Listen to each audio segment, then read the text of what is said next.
Hello दोस्तों, स्वागत है आपका मेरी एक और नई वीडियो में। आज हम करने वाले हैं अपनी ब्रेजा का 12,000 किलोमीटर चलने के बाद का रिव्यू। और ये देख लीजिए 12,000 किलोमीटर चलने के बाद गाड़ी कैसी है, क्या इसकी परफॉर्मेंस है, क्या इसमें अच्छाई है, क्या बुराई है, वो सब भी आपको इस वीडियो में हम बताएंगे।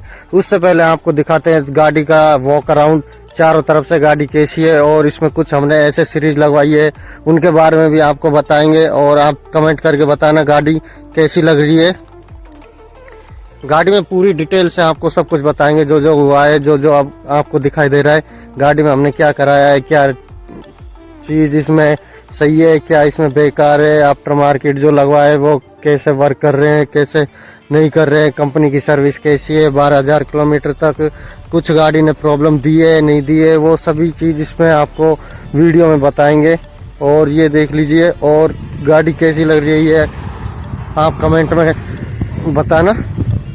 वॉक अराउंड देख लीजिए दोस्तों, गाड़ी का वॉक अराउंड पूरा हो चुका है। अब आपको अगर सबसे पहले आपको इसका मीटर दिखा देते हैं, मीटर में आपको दिखाते हैं गाड़ी कितनी चली है। इससे पहले जो हमने वीडियो बनाई थी वो बनाई थी थर्ड सर्विस की। थर्ड सर्विस 10,000 पे होती है, उसके बाद अब हमने ये 2,000 किलोमीटर और चला लिए। हो सकता था मैं उसी टाइम बना देता 10,000 किलोमीटर पर, लेकिन थर्ड सर्विस के बाद कुछ इम्प्रूवमेंट हुए हैं, तो उसके लिए मैंने ये वीडियो होल्ड करके रखी थी कि थोड़े दिन बाद बनाएंगे, जिससे और इसको गाड़ी को सर्विस के बाद चलाने के बाद आपको बताएंगे। ये देख लीजिए मीटर, ये चल चुके 12,001 किलोमीटर। करें दोस्तों गाड़ी के माइलेज की 12,000 किलोमीटर, और 12,000 किलोमीटर में इसमें 3 सर्विस हम करवा चुके हैं। 3 सर्विस करवाने के बाद इसकी जो माइलेज है वो इम्प्रूव ही हुई है। और आप ये भी कह सकते हैं जैसे कि 12,000 चलाने के बाद गाड़ी का बिहेवियर कैसा है, गाड़ी को कैसे चलाने पर एवरेज निकलती है, तो वो भी हम समझ चुके हैं। तो उस हिसाब से भी अब गाड़ी की माइलेज इम्प्रूव हो चुकी है। अगर आप पहली बार लेते हैं तो कुछ 1,000 किलोमीटर तक चलाने पर आपको भी माइलेज अच्छी नहीं मिलेगी, लेकिन अब ये कंटिन्यू आप इसको चलाते हैं। मैं अब इसको कैसे भी चलाऊँ, ये 25 प्लस की माइलेज देती है दोस्तों विद एसी सीएनजी पे। और अगर आप इसका सीएनजी बंद करके, जैसे अब सर्दियों में चलाई थी, तो सर्दियों में इसने मुझे लगभग 35 तक का एवरेज आराम से दिया था। ये जब है दोस्तों, जब आप इसको 100 के नीचे चलाओ, 100 तक चलाओगे आपको काफ़ी अच्छा माइलेज देगी। लेकिन 100 से ऊपर आप गाड़ी को ले जाओगे तो इसकी माइलेज थोड़ी ड्रॉप होती है, क्योंकि ये 5 स्पीड गियर बॉक्स है। 6 स्पीड होता तो इसका आरपीएम थोड़ा नीचा रहता, 2,000-2,500 पे चलता, तो इसकी माइलेज हाईवे पे भी काफ़ी अच्छी आ जाती। लेकिन फिर भी जो सीएनजी में गाड़ी लेते हैं वो कहीं ना कहीं माइलेज के लिए लेते हैं, तो माइलेज के हिसाब से मेरे हिसाब से भी ठीक है, और गाड़ी के साइज के हिसाब से भी गाड़ी की माइलेज काफ़ी अच्छी है। और बात करें दोस्तों आपको इसमें ये फीचर्स की, ये मैं एक और वीडियो इसकी बनाऊंगा 1 साल होने के बाद, उसमें बताऊंगा पूरा इसमें 1 साल में कितना मेरा खर्चा हुआ है और क्या क्या हुआ है। इसमें तो कुछ खर्चा अभी नहीं बताऊंगा, बाकी इतना बता देता हूँ जो जो एसेसरी मैंने कंपनी से लगवाई थी वो काफ़ी अच्छी है। अभी तक कोई उनमें दिक्कत नहीं आई है कि ये कुछ मुझे सर्विस सेंटर जाना पड़ा हो। हाँ, ये और एक बड़ी बात दोस्तों, 12,000 किलोमीटर में मैं अभी तक सिर्फ 4 बार जाके विजिट किए। एक बार इसकी फर्स्ट चेकअप होता है, जब सेकंड इसकी सेकंड सर्विस होती है, तीसरी इसकी थर्ड सर्विस होती है। उसके बीच में एक बार मैं गया था इसमें, वो जब मैंने नई गाड़ी ली थी, तो उन्होंने जैसे मैंने इसमें म्यूजिक सिस्टम लगवाया था, तो उसमें ये इसका कुछ वायर छोड़ दिया था, तो उसके लिए मैं गया था। उसके बाद कंपनी से कोई मुझे शिकायत नहीं थी, कंपनी की सर्विस भी अच्छी थी, कंपनी से ये ऐसी कोई बड़ी कमी नहीं रही कि भाई दोबारा सर्विस सेंटर जाना पड़े। और गाड़ी में कोई ऐसी, मेरे को 1 साल में 12,000 किलोमीटर पे, 1 साल तो अभी नहीं हुआ, 12,000 किलोमीटर पे मुझे अभी तक इसमें कोई ऐसा इशू नहीं आया है कि मुझे कंपनी के चक्कर काटना पड़े या फिर कंपनी जाना पड़े। इसीलिए मैंने दोस्तों ब्रेजा चूज़ की थी कि मैं ब्रेजा गाड़ी लूँ, ताकि मेरे को ये कंपनी के आफ्टर सेल सर्विस इनके चक्कर में ना पड़ना पड़े। बात करें दोस्तों 12,000 किलोमीटर चलने के बाद गाड़ी में रैटलिंग नॉइस की, हाँ थोड़ी बहुत 19-20 का फ़र्क पड़ा है।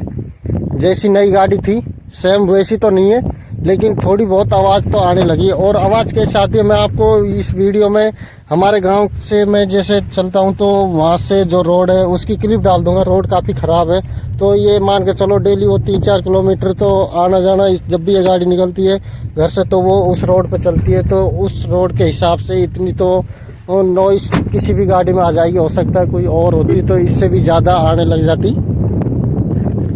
और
बाकी मैंने जैसे ये टच स्क्रीन ये पायनियर का लिया था मैंने, वैसे कंपनी से मुझे महंगा मिला था 2-3 हज़ार रुपये, लेकिन काफ़ी अच्छा वर्क कर रहा है। कभी इसमें कोई प्रॉब्लम मेरे को आई नहीं है। और इसका रेयर कैमरा उसमें मेरे को कोई, हाँ रेयर कैमरा में दोस्तों जैसे आप इसको गाड़ी को धोते हो या फिर कभी बारिश वारिश में चलते हो तो ये क्या है कि जैसे इधर है तो इस पे पानी की बूंदें और सर्दियों में ओस वगैरह इस पे आ जाती है, तो इस पे क्या है बादल बादल से छा जाते हैं, इतना क्लियर विजिबल नहीं होता है। जैसे अगर ये इधर होता तो इसमें क्या है ये पानी धोने के बाद इस पे कैमरे पे पानी नहीं डटता तो ये अच्छा रहता। इधर थोड़ा ये गलत है, अवॉइड करना चाहिए। आप लगवाओ तो इधर मत लगवाना। ये वीडियो इसीलिए बनाते हैं यूट्यूब पे डालने के लिए कि आप अगर गाड़ी बेस मॉडल लेते हैं तो जो हमें इसमें कमियां महसूस हो रही है वो आप ना करें, बच सकते हैं। इसीलिए वीडियो बना के डालते हैं। वैसे हमारा कोई ऐसा मेन पर्पस नहीं है कि हम प्रोफेशनल है वीडियो बना के गाड़ी में। अब बात करें दोस्तों इसके सिलेंडर कैपेसिटी की, सीएनजी है तो सीएनजी के बारे में बात करना जरूरी है। सीएनजी में इसमें प्रेशर पे 8 केजी सीएनजी आती है, 8.5 केजी इतनी आई है मैक्सिमम अभी तक मैंने जितनी भी बार फिल करवाया है। इससे ज़्यादा तो मैंने अभी तक इसमें नहीं भरवाई है, लेकिन ये है कि इसमें ये अब आपको एवरेज 25 मान के चले तो 200 प्लस की आपको ये एवरेज दे देती है एक सिलेंडर में। और बात करें परफॉर्मेंस की, परफॉर्मेंस ठीक है, आपको कोई कमी नहीं लगेगी। और मेरी ये दोस्तों फर्स्ट कार है तो फर्स्ट कार के हिसाब से मुझे तो इतनी कोई इसमें कमी लगती नहीं है परफॉर्मेंस में। अगर आपने पहले डीजल कार रखी हो या फिर कोई और पावरफुल कार रखी हो तो हो सकता है आपके लिए परफॉर्मेंस कम लगे। मेरी फर्स्ट कार है तो मुझे इतनी कोई लगती नहीं है, इतना बड़ा कोई ये इशू नहीं है। अगर बात करें दोस्तों इसमें कमियों की तो सबसे पहले मैं आपको बता देता हूँ इसमें कमी, ये मेरे को कमी लगी है इसमें कि ये जैसे आप इसे सुबह स्टार्ट करके बैक करते हो तो बैक करते टाइम आपका ये रिवर्स गियर अटकता है दोस्तों। ये नहीं है कि एक बार में आपने रिवर्स लगाया और ये लग गया हो। आप क्लिच दबा के एक बार इसको रिवर्स लगाओगे नहीं लगेगा, फिर क्लिच छोड़ के दोबारा क्लिच दबा के इसको लगाओगे तब ये लगेगा। और ये मान के चलो ये 10 में से 5 बार ऐसा दिखाएगा ही दिखाएगा। बाकी जैसे ही गाड़ी गर्म हो जाएगी और गर्म होने के बाद इसका आरपीएम डाउन होगा और चलती रहेगी तो फिर आपको बाद में पूरे दिन ऐसा कोई प्रॉब्लम फेस नहीं करनी पड़ेगी, लेकिन सुबह सुबह तो मोस्टली करनी पड़ती है इसमें। और बात करें दोस्तों इसके पेट्रोल माइलेज की, जी हाँ दोस्तों, अगर आप सीएनजी गाड़ी लेते हो तो पेट्रोल कई बार ऐसा होता है कि आपकी सीएनजी खत्म हो जाती है तो गाड़ी पेट्रोल पे चलानी पड़ती है। जब आप लॉन्ग ड्राइव करते हो तो कई जगह पेट्रोल पे गाड़ी चलती है और सीएनजी नहीं मिलती है तो आपको पेट्रोल पे चलानी मजबूरी हो जाती है। तो पेट्रोल पे अब ये गाड़ी 12,000 किलोमीटर चलने के बाद थर्ड सर्विस के बाद अब इसकी एवरेज लगभग 15 पे आई है। इससे पहले मैंने पेट्रोल की माइलेज निकाली थी। जब मैंने ये गाड़ी ली थी तो उस टाइम मेरा चलाने का एक्सपीरियंस और चलाने की मेरी हैबिट वो भी थोड़ी अलग थी और गाड़ी भी नहीं थी। तो उस टाइम इस गाड़ी ने मुझे लगभग 8 किलोमीटर पर लीटर की माइलेज दी थी। दोस्तों आप झूठ जानोगे, लेकिन मेरे चलाने के हिसाब से, जैसे मैं सीएनजी में चलाता था, मैंने उसी हिसाब से पेट्रोल में चलाई थी, टैंक टू टैंक चलाई थी, भरवा के माइलेज टेस्ट करने के चक्कर में। जैसे मैं उस टाइम सीएनजी पे चलाता था तो उस टाइम सीएनजी मेरे को 20-21 की माइलेज देती थी। उस हिसाब से जब मैंने इसको पेट्रोल पे चलाया था तो इसने मुझे 8 की माइलेज दी थी। उस टाइम मुझे लगा था कि बहुत अच्छा किया मैंने सीएनजी में गाड़ी ले ली है। हाँ दोस्तों, बिल्कुल। और अगर बात करें दोस्तों कुछ अपने पॉइंट ऑफ व्यू के हिसाब से, कुछ लोग, अब जैसे आज ही मैं एक किया सोनेट का वीडियो रिकॉर्ड करके लाया हूँ, वो 9,24,000 उसकी एक शोरूम है। 9,24,000 इसकी उस टाइम एक शोरूम थी, लेकिन 9,24,000 के हिसाब से उसमें इतने फीचर्स दे रखे हैं, उसके हिसाब से इसमें कुछ भी फीचर्स नहीं है दोस्तों। इसमें सिर्फ ये है कि हाँ, आपको या तो आप फीचर्स ले लो या आप माइलेज ले लो। जब आप पेट्रोल लोगे तो आपको इतनी माइलेज नहीं मिलेगी। अगर आप सीएनजी में लोगे तो आपको सीएनजी के साथ माइलेज मिल जाएगी। बूट स्पेस का थोड़ा कॉम्प्रोमाइज़ करना पड़ेगा, लेकिन मेरे को गाड़ी में माइलेज ज़्यादा इम्पोर्टेंट है, ना कि फीचर्स। फीचर्स तो दोस्तों मैं जैसे जैसे मुझे रिक्वायरमेंट होगी मैं आफ्टर मार्केट लगवा लूँगा, लेकिन माइलेज गाड़ी आप जब रखते हो तो चलाने से पहले माइलेज देखते हो। और आज भी इंडिया में माइलेज के हिसाब से गाड़ियाँ खूब बिकती है दोस्तों। मारुति की गाड़ियाँ माइलेज के हिसाब से खूब बिकती है। और ये गाड़ी ऐसी नहीं है कि ये सेफ ना हो, इसलिए इसे टीन का डिब्बा भी बोले लोग।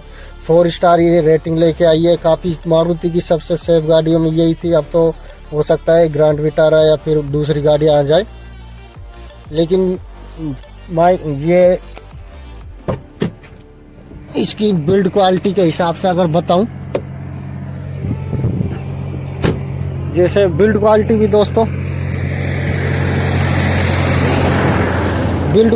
दोस्तों जैसे ये अब एक बार ये इधर टच हुई है तो ये ट्रक में अड़ी थी। ट्रक में अड़ने के बाद हो सकता है दोस्तों गाड़ी का बोनट काफ़ी अंदर तक ये धंस जाता अगर ये बिल्कुल हल्की होती, लेकिन इसमें क्या है, ये आप देख सकते हैं इधर खराश सी आई है। तो इस हिसाब से तो बिल्ड क्वालिटी काफ़ी अच्छी है। हाँ, इसकी छत काफ़ी कमज़ोर है दोस्तों।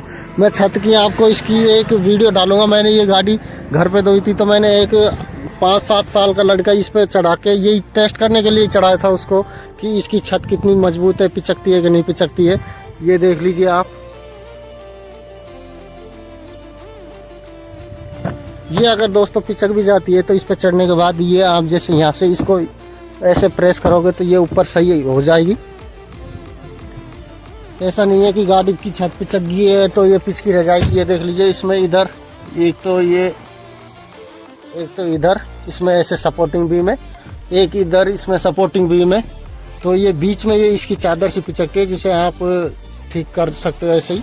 लेकिन छत पे आपको चढ़ना नहीं चाहिए गाड़ी पे। और बात करें दोस्तों इसके फिट एंड फिनिश की या फिर कुछ और चीज़ की, अभी तक इसमें ऐसी कोई शिकायत आई नहीं है कि इसमें से कहीं कोई चीज़ लूज पड़ी हो या फिर कुछ इसमें से ये जैसे कई बार क्या है कि ये रूफ में से ये हटने लग जाती है। ऐसी तो मेरे को अभी तक इसमें कोई शिकायत कंप्लेन आई नहीं है।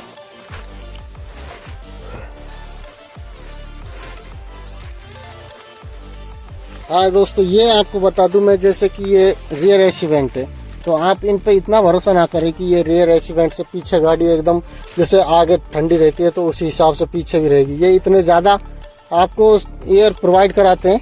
ये हल्की हल्की सी 2 सवारियाँ तो 2 सवारियों के लिए तो ठीक है, लेकिन बीच में अगर आपने तीसरा बंदा बैठा दिया है तो इनकी हवा रुक जाएगी और गाड़ी इतनी जल्दी ये नहीं है कि इनसे ठंडी हो जाएगी। जब गाड़ी पूरी ठंडी होगी तब तक आपकी गाड़ी पीछे से ठंडी होगी। इनसे थोड़ा सा ये मान के चलो 10% 20% आपको 20-30% आपको हेल्प मिल जाती है गाड़ी जल्दी ठंडी होने पे। और ये तो होगी ये दोस्तों इसके 12,000 किलोमीटर चलने के बाद इसकी अच्छाइयाँ बुराइयाँ। और 12,000 किलोमीटर के बाद 1 साल चलने के बाद इसमें दोस्तों कंपनी चाहती तो ये बूट स्पेस इसका बढ़ा सकती थी, ये मेरे को इसमें कमी लगी है। जैसे अर्टिगा में इसका स्पेयर व्हील अर्टिगा का नीचे देके ये सिलेंडर नीचे फिनिश कर रखा है, नीचे बिल्कुल ऐसे। तो ये क्या है, ये नीचे हो जाती इतने पे इसका सिलेंडर फिक्स हो जाता है। तो आपका जैसे ट्रॉली बैग है तो वो इधर आके थोड़ा ऊपर तक आ जाता है आराम से। हो सकता है 1 साल के बाद अगर मुझे लगा तो मैं वीडियो बना के या फिर इसका बूट स्पेस मेरे को अगर ज़्यादा ज़रूरत हुई तो मैं इसको एक बार ये एक्सपेरिमेंट करके देखूंगा। इस सिलेंडर को नीचे फिट करा के स्टेपनी खड़ा करा के कुछ इसमें ऐसा करवाने की सोच रहा हूँ। अगर उससे पहले कोई भाई करवा ले तो अच्छी बात है, वो वीडियो बना के डाल दे जिससे हम भी देख लें। और नहीं तो मैं ये सोच रहा हूँ, क्योंकि अभी तक ऐसी कोई वीडियो मेरे को मिली नहीं है ब्रेजा की, जो ब्रेजा सीएनजी की जो ये करवा के रिस्क लेके देख सके कि ब्रेजा सीएनजी का बूट स्पेस ऐसे इंक्रीज हो सकता है। इंक्रीज तो क्या, वो अगर कैपेसिटी में नापोगे तो उतना ही रहेगा, लेकिन उससे क्या है कि अब जैसे ये 2 जगह बट चुका है बूट स्पेस, 100 सिलेंडर के नीचे एक इधर, तो ये क्या है नीचे आ जाएगा और ऊपर पूरी जगह इसमें बच जाएगी। तो कभी मेरा दिल्ली जैसे शहर में जाना होगा तो मैं उस टाइम इसमें करवा लूँगा। और हाँ दोस्तों, ये जैसे मैंने ये शीशे इसके ब्लैक करवा रखे, इधर से भी साइड से इधर से भी ब्लैक करवा रखे, और मैंने ये जैसे ये कर्टन लगवा रखे। तो इनसे गाड़ी अंदर ठंडी बनी रहती है दोस्तों, काफ़ी जल्दी ठंडी हो जाती है। आप जैसे ही गाड़ी स्टार्ट करते हो और इसमें एसी चलाते हो तो आपको ये गाड़ी अंदर से बिल्कुल, ये मान के चलो इसकी जो धूप है वो तो रिफ्लेक्ट हो चुकी है, लेकिन अंदर आपकी गाड़ी एसी चलाने पे जल्दी ठंडी हो जाती है। इनसे ये बेनिफिट है। और ये दूसरा, ये धूप आपके चेहरे पे और अंदर केबिन में डायरेक्ट नहीं पड़ती है, तो उनसे भी, धूप से भी आपको बचाते हैं। और दोस्तों बात करें अब इस गाड़ी की कमियों की, तो कमियों में सबसे पहले मैं आपको बता दूं, जो भी कमी आई वो इस गाड़ी के सेगमेंट के हिसाब से और इस गाड़ी के प्राइस पॉइंट के हिसाब से जो मैंने फील किए वो आपको बताऊंगा। तो जैसे ये सब 4 मीटर गाड़ी है, तो इसके सेगमेंट में ब्रेजा के सेगमेंट की जैसे कि वेन्यू हो गई और एक्सयूवी हो गई, सोनेट हो गई, सेल्ट, ये सब 4 मीटर गाड़ियाँ जो है, तो उस हिसाब से मैं इसमें जो भी कमियां मेरे को लगती है मैं वो आपके साथ शेयर करूंगा।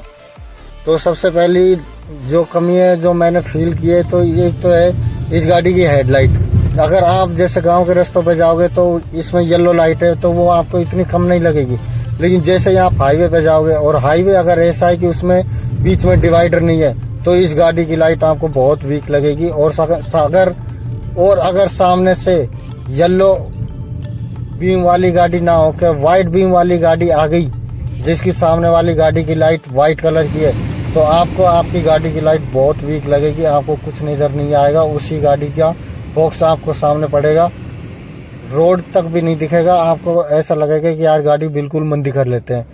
लेकिन जब आप इसको सिंगल लाइन वाले रोड पे लेके चलोगे या फिर गांव के रास्तों पे चलोगे तो आपको इतनी कमी नहीं लगेगी। इस प्राइस पॉइंट के हिसाब से इस गाड़ी का हॉर्न बिल्कुल जस्टिफाइड नहीं है। जैसे सोनेट है उसमें हॉर्न आता है, वो काफ़ी अच्छा हॉर्न आता है इन गाड़ियों के मुकाबले, लेकिन इस गाड़ी में इतना अच्छा हॉर्न नहीं है। इसको आप बजाते रहो कोई साइड नहीं देगा, ट्रैक्टर वाले, ट्रक वाले, टेम्पो वाले वो सुनते ही नहीं है इस गाड़ी का हॉर्न। लेकिन हॉर्न वीक है और गाड़ियों के कंपैरिजन में, इसके सेगमेंट को अगर कंपेयर करें तो और गाड़ियों का हॉर्न इससे बेटर है। 11 लाख के हिसाब से कुछ एक फीचर्स है जो गाड़ी डिजर्व करती है कि इतने प्राइस पे होने चाहिए थे जैसे और कंपनियां दे रही हैं। तो जैसे कि एक तो इसमें सीट हाइट एडजस्टेबल, वो मुझे बहुत ज़्यादा इसमें कमी महसूस होती है। हो सकता है ये कमी सबके लिए ना हो, क्योंकि जिनकी हाइट अच्छी है 6 फीट की उनको सीट हाइट एडजस्टेबल की कोई नीड ही नहीं है दोस्तों, उनके लिए ये कमी नहीं है।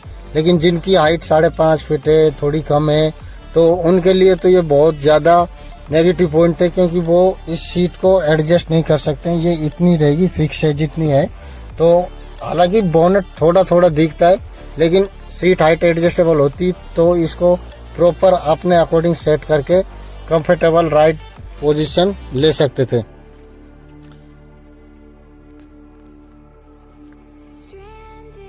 एक और कमी की बात करें तो दोस्तों वो है इसमें हेड रेस्ट ना होना।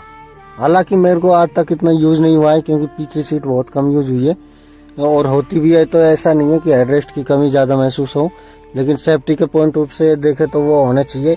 और जिस हिसाब से पेट्रोल से सीएनजी पे इसकी 1 लाख कॉस्ट इंक्रीज की है, तो 1 लाख में कुछ एक फीचर्स ऐसे हैं दोस्तों जो कंपनी को इसमें एड ऑन करवाने चाहिए थे। जैसे कि ये रियर में हेड रेस्ट ये इसमें दे देने चाहिए थे कंपनी को, चाहे फिक्स वाले ही दे देते। और जैसे इसमें सीट हाइट एडजस्टेबल, और जैसे कि 2-3 चीज़ें ऑटोमेटिक एसी भी दे सकते थे दोस्तों 1 लाख में। ये कुछ एक कमी है, या आप कह सकते हो इसमें फीचर्स की कमी है, लेकिन इस प्राइस पॉइंट के हिसाब से ये कमी है दोस्तों। अब आप कहोगे कि इस गाड़ी में इतनी कमी है, लेकिन दोस्तों ये कमियां कुछ ऐसी कमियां हैं जिनको आप आफ्टर मार्केट सॉल्व कर सकते हो, या फिर आप फीचर्स इंक्रीज करा के ये प्रॉब्लम सॉल्व कर सकते हो। जैसे कि मैंने बताया पीछे का जैसे बैक कैमरा उसकी प्लेसमेंट सही नहीं है, तो ये कमी लगभग सभी के लिए नहीं है। आप अगर मॉडिफाई कराओ गाड़ी को तो उस जगह कैमरा ना लगवाओ, जिस जगह जैसे मैंने लगवा रखा है तो ये कमी नहीं रहेगी। जैसे हेडलाइट अपग्रेड करा लेंगे तो ये कमी नहीं रहेगी, हॉर्न अपग्रेड करा लेंगे तो ये भी कमी नहीं रहेगी। अब तो जैसे ब्रेजा में सीट पर रियर हेडरेस्ट लगता है तो ये भी कमी नहीं रहेगी। लेकिन जैसे सीट हाइट एडजस्टेबल ये भी आने लगी है मार्केट में, तो ये भी कमी दूर हो जाएगी। और हो सकता है सीट हाइट एडजस्टेबल लगने के बाद ये ब्लाइंड स्पॉट जो मेरे लिए क्रिएट होता है, तो हो सकता है ये ना हो। ये एक्सपीरियंस बाद में शेयर करेंगे जब इसमें सीट हाइट एडजस्टेबल कुछ करते हैं, या फिर हो सकता है कि चलाते चलाते आपको इतना एक्सपीरियंस हो कि ये आपको कोई मैटर ही नहीं करता हो ब्लाइंड स्पॉट, क्योंकि सेडान कारें होती है जो काफ़ी नीची होती है, उनको भी लोग काफ़ी अच्छे से चलाते हैं। तो ये कमियां जो मैंने बताई है दोस्तों, मेरे अकॉर्डिंग मेरे को लगी है, जो कमियां बताई है ये ज़रूरी नहीं है कि ये कमियां सभी के लिए हो। बात करें दोस्तों इसके पॉजिटिव पॉइंट्स की, तो पॉजिटिव पॉइंट में गाड़ी में बहुत है। मैं पूरी तरह अपनी गाड़ी से सेटिस्फाई हूँ, क्योंकि ये जो कमियां हैं ये मेरे को पता है, मैं इसे आफ्टर मार्केट या फिर एक टाइम के बाद इनको सॉर्ट आउट करवा लूँगा। अब पॉजिटिव पॉइंट की बात करें तो दोस्तों, जैसे कि एक तो एवरेज काफ़ी अच्छी आ रही है। 25+ तो इसकी एवरेज आती है। हाईवे पे आप चाहो तो इसमें 28, 29, 30 तक की माइलेज निकाल सकते हो। अगर ये आप 100 से नीचे रखोगे तो ये काफ़ी अच्छे माइलेज निकालेगी। दूसरी पावर दोस्तों इतनी कमी नहीं है। अगर आप सिंगल या डबल सवारी चलते हो तो पावर ठीक है। आप 5 सवारी एसी के साथ चलते हो और गाड़ी को एकदम से नहीं भगाना चाहते तब भी ठीक है। एसी ऑन करने पे इस गाड़ी की पावर इतना ये नहीं है कि ड्रॉप होती है, लेकिन इतना ड्रॉप नहीं होती कि गाड़ी एकदम से दब जाए। और दोस्तों बात करें जैसे और कुछ एक पॉजिटिव पॉइंट्स की, वो है जैसे कि मारुति की रिलायबिलिटी। और जैसे कि अब 1 साल हो चुका है, 1 साल तक मैं अभी तक सिर्फ ये मान चलो गाड़ी की सर्विस कराने के लिए ही सर्विस सेंटर गया हूँ। बाकी ऐसा कोई फॉल्ट मैंने आज तक गाड़ी में पाया नहीं है। और दोस्तों पॉजिटिव पॉइंट की बात करें तो वो है इसका इंजन, जो इसका 1500 सीसी का इंजन है।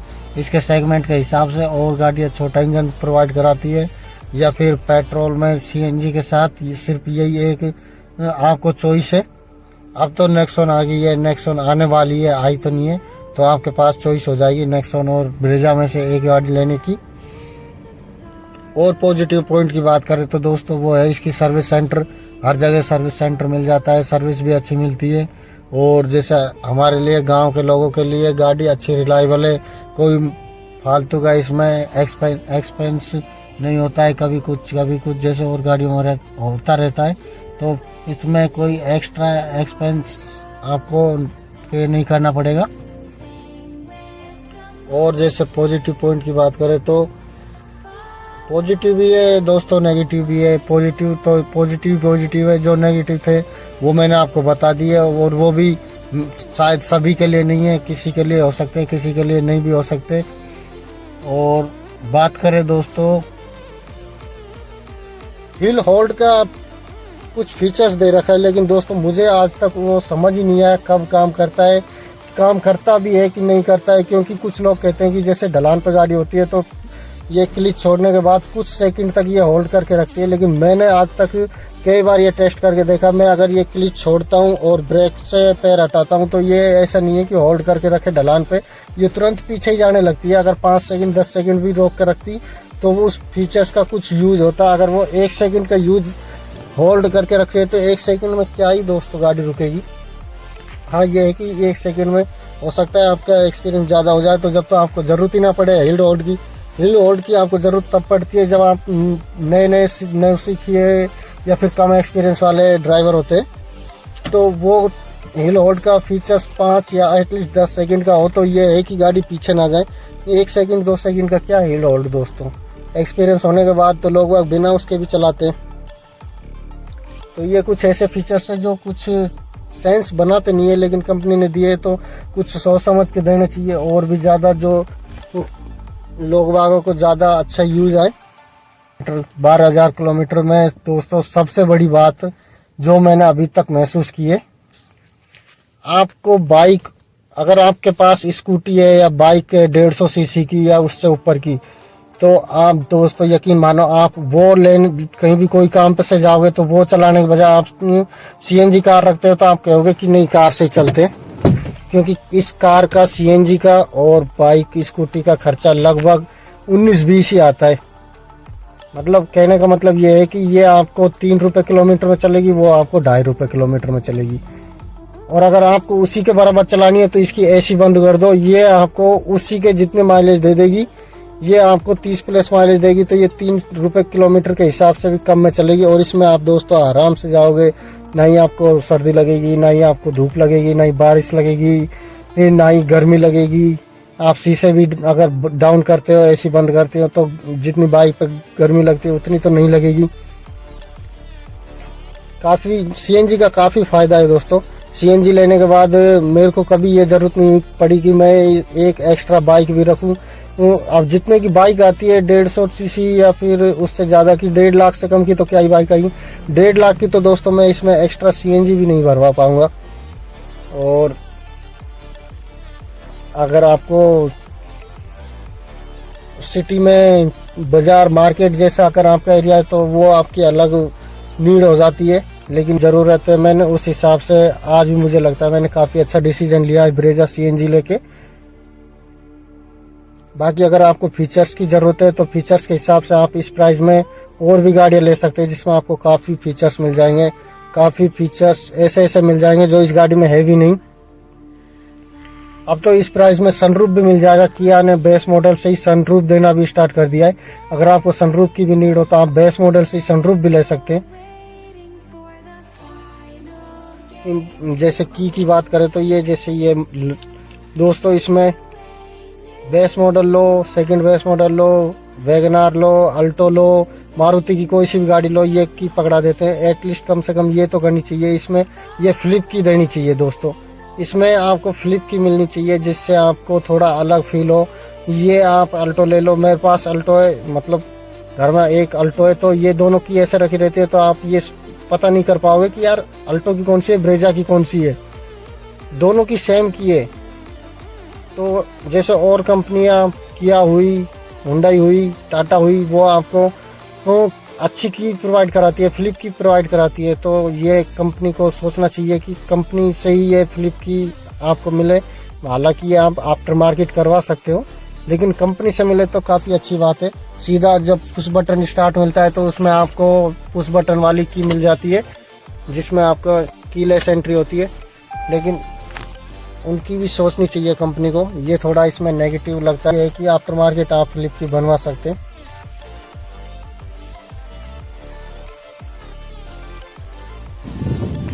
यही था दोस्तों 12,000 किलोमीटर चलाने के बाद मेरा एक्सपीरियंस जो मैंने आपके साथ शेयर किया है। और आप कमेंट बॉक्स में अपने कुछ सवाल पूछ सकते हो कि गाड़ी के रिलेटेड जो भी है। तो मैं 1 साल होने के बाद जो इसकी 1 साल का सर्विस एक्सपीरियंस शेयर करूंगा तो मैं वो पॉइंट भी आपको कवर करके उनके बारे में भी बता सकूं।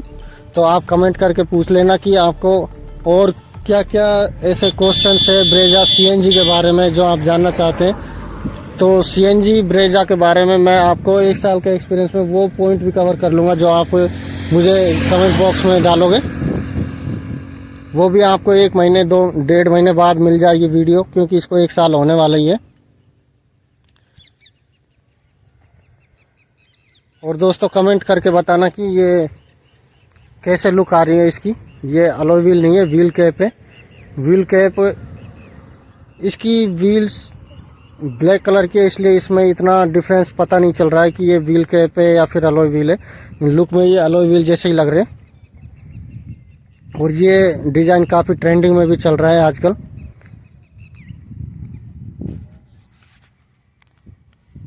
वीडियो को देखने के लिए बहुत बहुत धन्यवाद। मिलते हैं एक और नई वीडियो में।